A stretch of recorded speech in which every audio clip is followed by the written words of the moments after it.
ख़बर शामिल कंदासीं। भारत तरफ़ा जेका जारियत कई वई आहे इन जी मज़म्मत करियूं था। इहो चवण आहे वॾे वज़ीर जो। असां सभु गॾु आहियूं, कंहिंखे बि मुल्क तरफ़ मेरी अखि खणणु न ॾींदासीं। वॾे वज़ीर चवण त भारत का बि अगराई कई त उनजो मुंहुं तोड़ जवाबु ॾिनो वेंदो। मुल्की सलामती ऐं ख़ुदमुख्तियारी ते को बि समझोतो न कयो वेंदो। ख़बर अवां सां शेयर कंदासीं। वॾे वज़ीर सैयद मुराद अली शाह जो हिकु ख़ासि में चोलसे खे ख़िताब। भारत सिंध तास मुआहिदे खे हिकु तरफ़े तौर मुअत्तल नथो करे सघे। भारत जी आबी जारियत खे कंहिं बि सूरत में क़बूल न कंदासीं।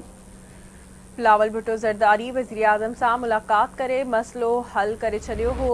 वज़ीर आज़म 2 मई ते CCI जो इजलास घुरायो, बाद में जुमे ते घुरायो वियो। CCI इजलास में कैनालनि खे रद्द कयो वियो। कैनाल सूबनि जे इत्तफ़ाक़ सां ठहंदा।